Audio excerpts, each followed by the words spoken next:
Red light is on, and it's time to go. It is your boy, the one and only DJ Orangeman, coming to you live via YouTube and Twitch. First time doing this. This is my new show, Juicebox Talk. It's pretty much my radio-based show kind of thing. You know, just to kind of brush up my radio muscles, if you know what I mean. On this radio show, I'm gonna be talking about like sports, professional wrestling, pop culture, music, technology, and video games, and etc. You never know. This episode, I will admit, this is going to be a very hockey and pro wrestling heavy episode. So bear with me, and also if I ignore the chat, also bear with me on that as well. I'll talk to you guys later on in the episode, or maybe even after the episode. But this show will come live every Friday, and then if you can't catch it on a Friday night, then I'll have it on my YouTube, and you can watch it from there. With that being said, let's get things started off with hockey. Hockey is back. I'm so excited about that. Actually, today is a day off. All of the teams have gotten a chance to play at least one game during the exhibition games. But tomorrow, the playoffs officially start, and the play-in round will commence. But I'll give my analysis, basically my predictions, if you will, for the teams that are actually in the playoffs. And I'm not going to try to predict the round robin teams because God only knows where that's going to go. But yeah, I'll give my predictions. I'm not a numbers guy though. I'll admit that right off the bat. But I'll try my best to give him my predictions here. Start off with the Western Conference. Calgary Flames and the Winnipeg Jets. By all means, I love both teams. I think Calgary has a strong young core in Goudreau and Monahan. But it all depends on Hallebuck as well from the Winnipeg Jets. See how he's playing in net.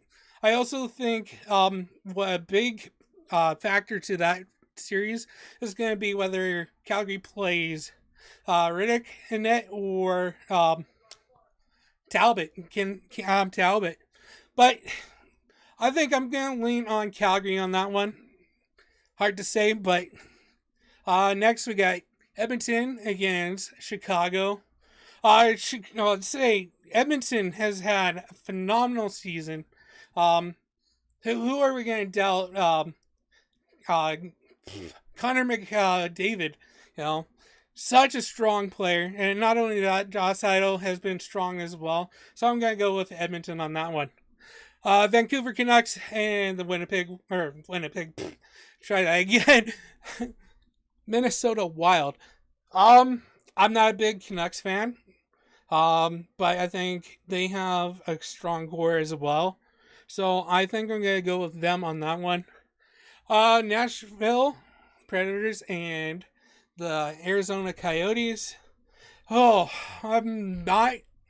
I don't follow those teams too closely, but for some reason I think I'm leaning on Nashville. Now on to the Eastern Conference. Maple Leafs, Toronto, against the Columbus Blue Jackets. Now, we know how Toronto fares in the first round. You know, they kind of choke. So, I think I'm going to give my nod to Columbus. Now, the Pittsburgh Penguins against Montreal Canadiens. Montreal, I definitely know, has been struggled during the regular season a bit. They just managed to get into the playoffs.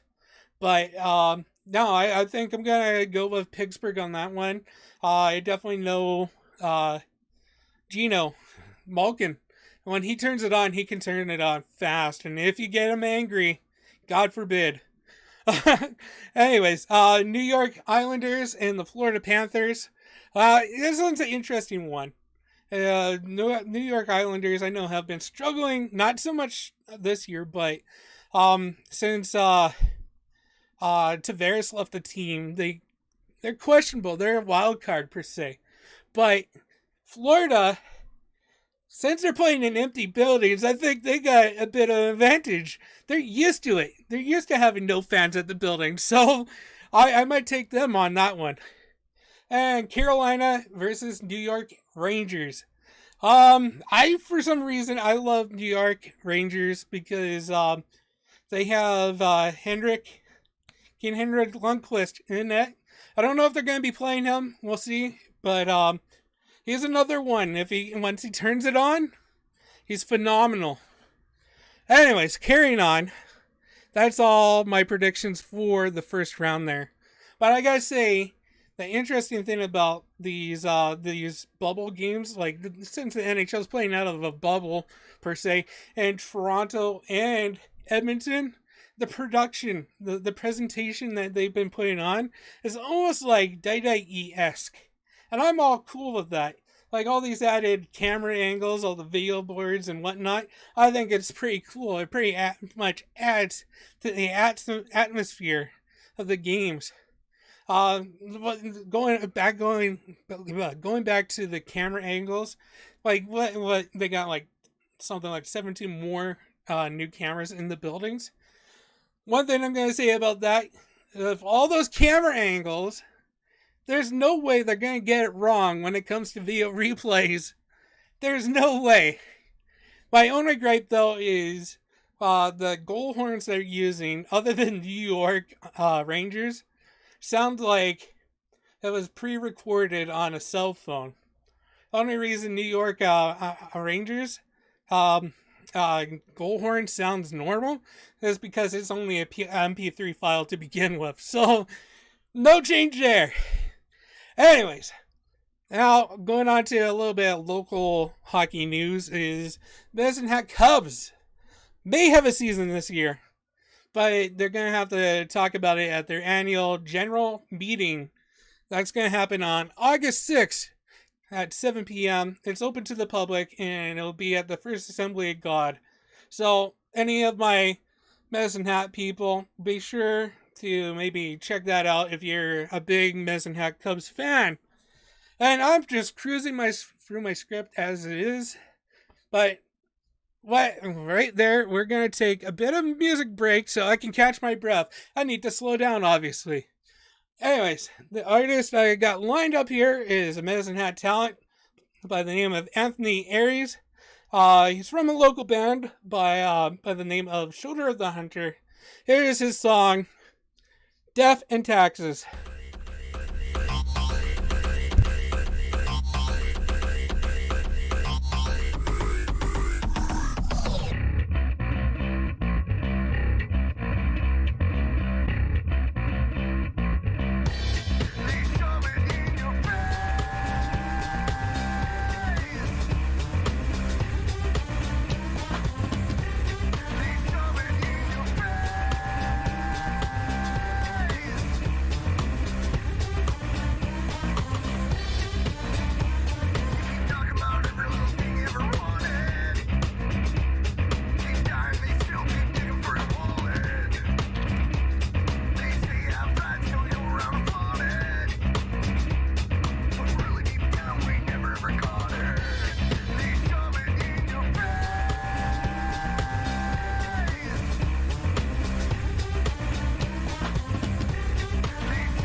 welcome back to Juicebox Talk. That was Anthony Aries with Death and Taxes.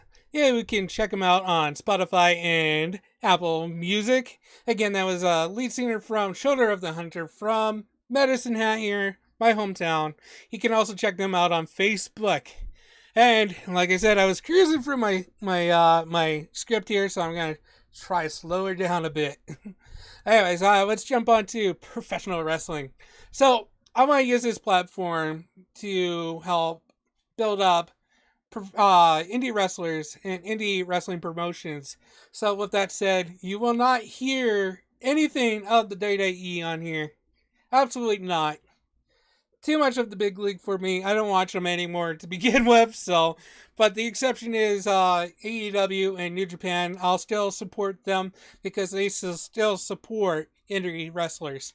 With that being said, speaking of AEW, FTR officially signed this Wednesday to AEW, along with today, just announced not so long ago, Eddie Kingston, the Mad King himself, also signed to AEW. That's pretty cool because he's been toiling in the indies for a long ass time. So it's about time he got his opportunity. Not only that, showing up on Dynamite this week was Mark Cardona. In case you don't know that name, that is formerly known as Zack Ryder. Impressive. I can't, I shouldn't say I'm not surprised, but I'm not surprised. But, not only that, Warhorse has been killing it on Twitter with trying to get his challenge for the TNT Championship against Cody. And he got it. And he put on a good match on Dynamite. And I think with that happening, it's going to draw a lot of eyes to independent wrestling TV and Beyond Wrestling, which he works for the majority of the time. Not only that, Warhorse also retained his independent wrestling heavyweight championship this past Sunday for Beyond Wrestling 2 weeks notice event, part of the GCW Homecoming Weekend. Speaking of Game Changer Wrestling and their Homecoming events, which was a 2-night event, one of their major events since the pandemic. I didn't get to see night 2 yet. I wish I did, but I'm sure the guys from the Deadlock podcast probably covered it already, which shout out to them. Good people. Anyways, the top stories from that weekend is Chris Dickinson's year. Guy has been killing it this year. Unfortunately, he was supposed to have some pretty big opportunities during WrestleMania weekend at the the Joey Janela Spring Break show and all the GCW events that weekend. But regardless, he's still showing why he is a worthy competitor in the indie scene. Not only that, the return of ACH to indie wrestling. That was a huge return after his stint with the WWE. He played on the first night, bit of a snoozer match, but I think he made up for it the second night. So, and from the looks of it, he's turning heel, so it could be interesting. Next story on that is the coming out performance of AJ Gray against Alex Colon in a huge death match.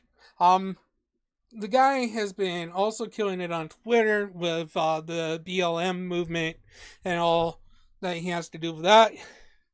It's great for these young stars to be breaking out, and making a name for themselves. So it's going to be great to see what he goes on to do from there. And then Nick Gage, the king himself, the god of this shit, as he calls himself, is getting his title shot finally. Unfortunately, on the Beyond Wrestling 2 weeks notice event, he suffered an ankle injury, so he couldn't compete on the second night from what I heard. So he kind of got his title defense by default, but that's okay. I don't mind that. But it's good to see he finally get his title shot sometime down the road. Hopefully, if it's not this weekend, but sometime nearing closer to the Tournament of Survival, which is like next month or something like that, later in August. But this weekend, you can now before that you can watch both nights on Fight TV as well this weekend. Their next event, Keep in Touch. It goes live on Sunday, August 2nd. So be sure to check that out. Alrighty, and some bad news for Medicine Hat wrestling fans. Canadian Wrestling Elite, their August 13th Cruel Summer event has been relocated to Calgary. I guess there was a problem with the venue. I'm not too sure. I don't want to go into details that I don't know. But you can get your tickets refunded through cwetickets.ca, or it can be used at the Calgary show instead, or you can hold on to that ticket and it will be you can use it for their return to Medicine Hat at their October 31st show for Extreme Consequences Tour. And the good news about that one is that event will feature Shane Douglas and Vampiro. Some big names if you love that old school hardcore wrestling. Anyways, as we come to the conclusion on our wrestling segment, we got another song break here. We got a Winnipeg indigenous hip-hop artist by the name of Stun. This song is coming from his latest album, Bright It Up. This is Play It Right. Welcome back to Juicebox Talk. That was Stun with Play It Right. He's currently working on a music video for that song, so be sure to look out for that. Also, check him out on Spotify, and also give his new album, Braid It Up, a listen as well. If you want your music featured on Juicebox Talk, be sure to shoot me an email at omproductionsmh@gmail.com. Again, that is omproductionsmh@gmail.com. Anyways, as we carry on, eventually I want to fill this time of the radio show, or the show, yeah, whatever you want to call it, with a chat Q&A, but being I only so far got one viewer, what we're going to do is I'm just going to update you guys. Hey, chat. I'm going to update you guys on my platform and what is going on with like my Twitch and YouTube. Right now, as it stands, Just Dance streams will come back. I've been trying to sort out my my schedule, and two, my room setup, because it's been a mess lately, but it's close to getting done. I promise to be a little more active on Twitch and more streams hopefully here in the future.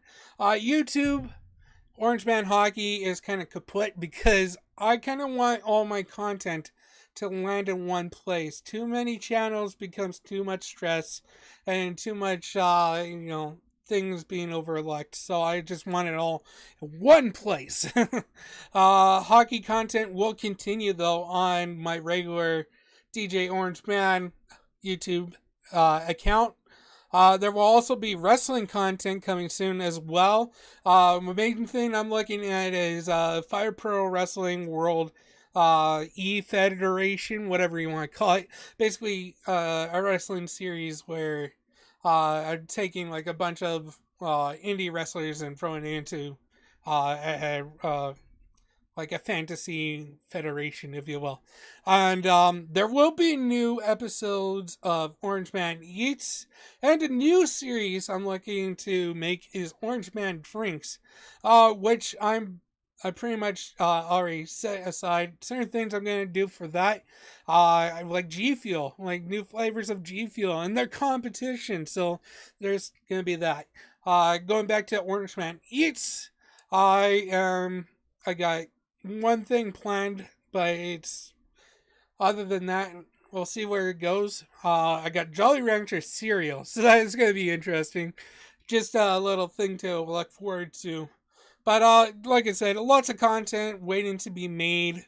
Of course, I'll still have Juicebox Talks every Friday and Juicebox Radio every Saturday. If you want to know the difference, Juicebox Talk is just me talking. Juicebox Radio is my DJ shit. So there's that. And yeah, that's pretty much everything that's going on. Hopefully, this wasn't too thrown together. It was, obviously, because I'm barely scratching a half an hour. But we'll have more topics in the future episodes. We'll see what happens. I gotta learn how to schedule my shit better, obviously. Know that, obviously, I'm not going as long as I thought I was, but that's okay. The more we do it, the more we learn, right? And I'll work out the kinks and bugs and learn to time things better. And either way, I just want to say thanks for watching the half an hour. I somewhat pulled off, I don't know. But yeah, again, I am your good old friend, the one and only DJ Orange Man. Chat, hang on. I'll get back to you in a second. But in the meantime, I'll see you guys.